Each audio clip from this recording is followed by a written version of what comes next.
Recently on TikTok, hundreds of teachers have come forward talking about their experiences in the classroom. They're saying how kids who are in the 7th grade are performing at a 2nd grade level and how kids are so much more disrespectful and dangerous than they used to be. Hi everyone, I'm Sam, and today we're going to be talking about if generations like Gen Alpha and even Gen Z, if they are getting stupider and why they're getting stupider. Before we start, I just want to thank you all for the love on my recent video. It did so much better than I thought it was going to. Link will be in the card right here if you want to check it out. But I'm just so shocked for the love. I was so happy. I was like, oh, we're growing, okay. But yeah, let's get into it. I first became aware of this issue in September when I saw this TikTok by QB Ski, say QB, who talks about their issue in their classroom this year. No, y'all, can we talk about it? Can we please talk about it? Let's take a moment to discuss. Let's take a moment to debrief. Let's take a moment to unpack. So I'm not really understanding why they're not telling y'all. Like, we all know that the world is behind, like, globally, like, because of the pandemic and stuff. But I don't understand why they're not stressing to y'all how bad it is. Like, I'm not even trying to be funny, but these kids are... I'm going to just say this. I teach 7th grade. They are still performing on the 4th grade level. I don't care how you flip it, turn it, swing it, swindle it. They still performing on the 4th grade level. Ain't nobody talking about how they just keep moving, passing them on. They just keep passing them on, passing them on, passing them on, passing them on, passing them on, passing them on. I can put as many zeros in this grade book as I want to. They're gonna move that child to the 8th grade next year. Ain't nobody talking about that.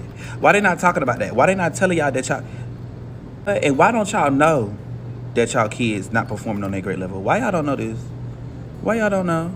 Talk about it. Let's unpack. Because y'all be quick to talk about, oh, the teacher this, the teacher this, the teacher. It's your job, baby. I just got here 30 days ago. She was performing on the 4th grade level since 4th grade. Why we not talk? Well, let's talk about it.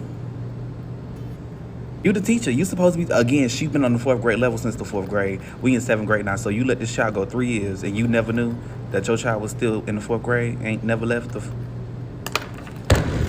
Hang it up, flat screen. And 4th graders being nice. I still have kids performing on grade K, 1, 2, and 3rd grade levels. I could probably count on one hand how many kids are actually performing on their grade level. So just imagine, you don't know that your child been on the 2nd grade level since the 2nd grade and they now in the 7th or 8th grade? Are you joking right now? And these are future leaders, our future doctors, our future nurses, our future... I'm gonna call this TikToker QB because their name isn't directly listed on their TikTok. I don't want to get it wrong, but anyway, QB explains that the kids this year are not performing at the level they are supposed to, and that they know for a fact that the kids are going to get pushed into the next grade anyway, even if they fail and they're not ready.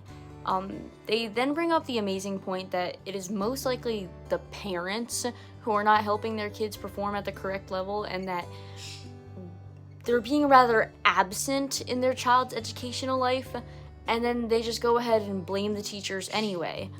I really liked that they said that, like, your kid has been performing at a 4th grade level since 4th grade, and that we just got here last month. I really enjoyed that because it's like, it's not really the teacher's fault. Like, they have them for 1 year. Like, at some point you have to step up. It is extremely clear that students are underperforming in Gen Alpha. The teachers coming forward have shocking stories about how their students are performing, and the question is, why? Why are these kids doing so terrible, and why are schools just simply pushing them along? I think the first issue here has to do with the parents. It seems to me that millennial and Gen Z parents are a huge reason for this decline.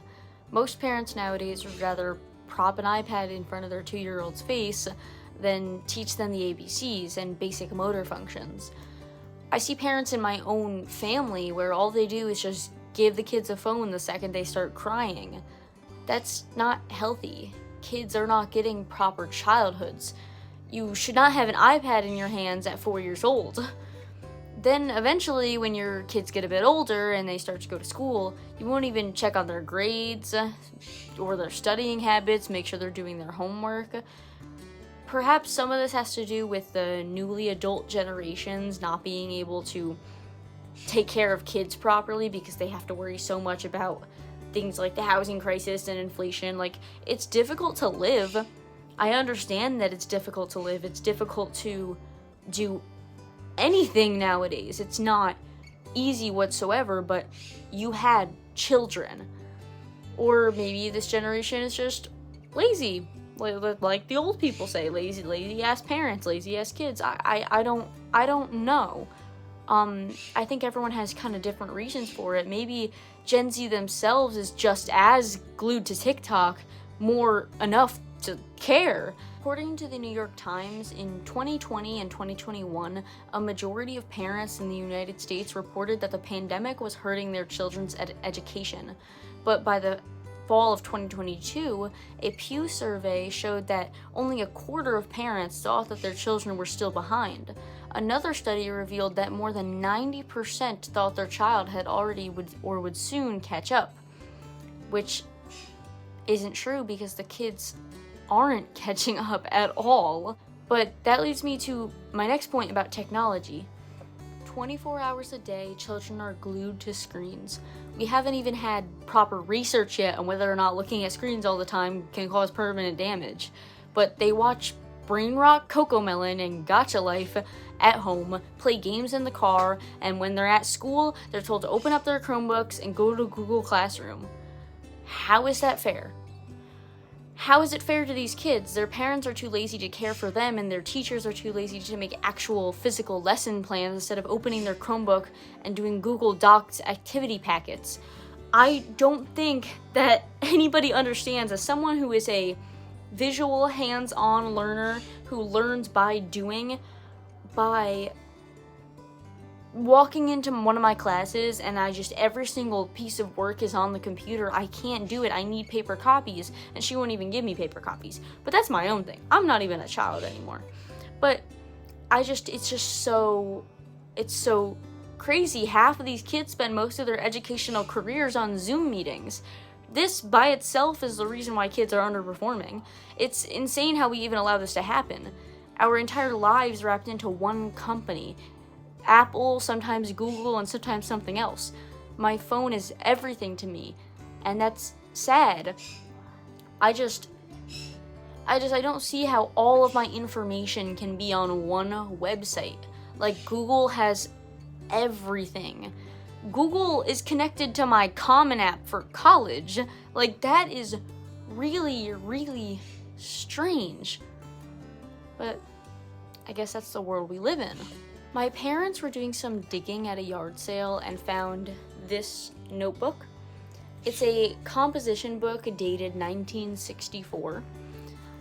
This boy, Kenneth, is in 5th grade when this notebook was created.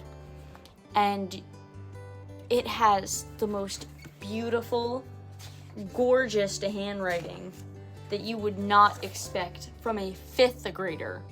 A 5th grader. This book just smells old. It's absolutely beautiful, every single page. And this is 5th grade. This child is probably like 10 years old. Kenneth writes, on October 21st, 1964, an unexpected guest. One day in September, I left my house to go on a bike ride. I went all around town and then decided to go to the library to get a book on dogs. There I found many books on dogs and took one on famous dogs. Then I went home and started to read my book, and it was very comfortable that I fell asleep. Suddenly, the bed was shaking. When I looked, I found my dog under the bed. He was not only an unexpected guest, but a scary one. Even the language in the book and the spelling that he uses is exquisite for a 5th grader. Of course, it was a different time. It was the 60s. A lot of things were different.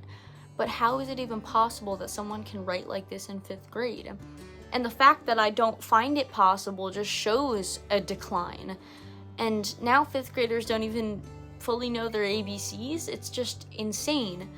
I don't I don't understand how that can be possible. How have we declined that much? While I was researching for this video, I found a very long but very good TikTok on this subject from this woman who speaks about it, and I don't usually play the full clips of these, but I just feel the need to play it because I think that it was amazing, and I feel like it was very impactful. I'm so sorry, but this right here is unacceptable. Now, an 8th grader spelling like that is insane.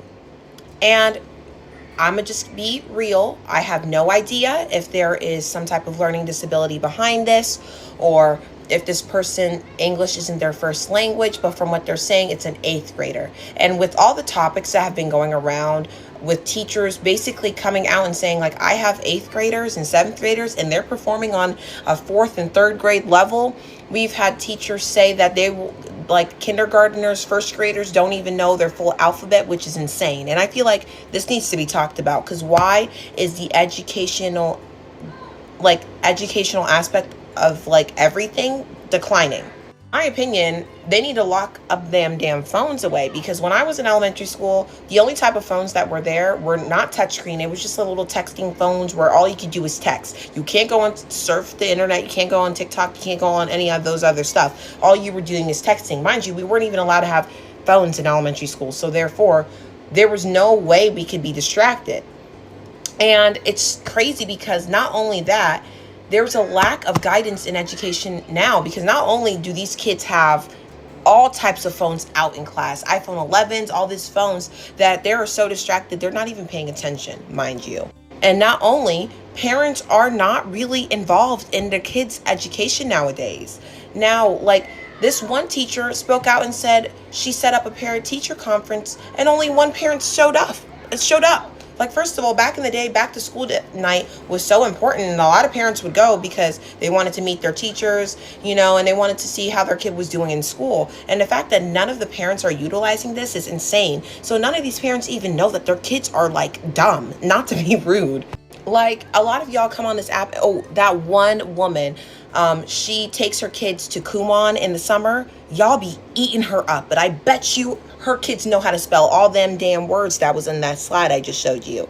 I know they know how to spell. And the thing is, it's not the fact that, like, oh, let her kids have fun. They are having fun. They go to Kumon one day out of the week on a Saturday, do homework, and then they get it over with. Yes, it's in the summer, and you're not supposed to have homework in the summer, but the way the kids are looking like, they need to start getting homework over the summer, because they look like no one's really paying attention. Not to mention, teachers are getting paid like 30 cents an hour, so no one wants to become a teacher, and the teachers that we have left are burnt out and tired because of the students not really trying in school. They feel like they're talking to brick walls, and honestly they are. These kids have no motivation anymore, and it's frightening and it's scary, because who's gonna do surgeries and be doctors and stuff? Because the way education is going down, even some colleges don't even, like, ask for an SAT anymore. Like, that is insane. That's all that was talked about when I was in college and before I got to college or in middle school. They're like, SAT, SAT, SAT. But the fact that they don't even ask for it anymore is crazy. Like, and I know we blame COVID for a lot of this stuff, but when we're going to have to understand that this was going to happen in the first place, because technology has been too, like, big of a part of schooling. Like, yes, I understand we have to adapt, but it's a little too much at this point, because it's looking like technology's consuming these kids and they don't care. You guys shove these tablets in these kids' face. They don't even know how to say their ABCs. They don't know how to count, and they don't know how to spell. We shouldn't have 8th graders not knowing how to spell, because that's just insane. And we need to really look into this, because I'm not trying to go and have a doctor pull up their little cheat sheet to figure out what's wrong with me. You guys, that's gonna be pretty much it for me. I really hope that you liked the video at the end of there, because I absolutely loved it. And I loved all the videos that I played in this video. Anyway, this is a more slower paced video for me, a more talk style video. And I enjoyed it. The only reason that I did face-to-face is because I didn't have any speed paints. So we don't talk about that. I just felt like doing face-to-face, right guys? Yeah, right. But yeah, so make sure to leave a like and subscribe and comment your thoughts. I love to read all of your thoughts on this video, and all my videos. And check out my Etsy shop, link will be in the description, along with my email if you want to commission me. So, yeah, bye!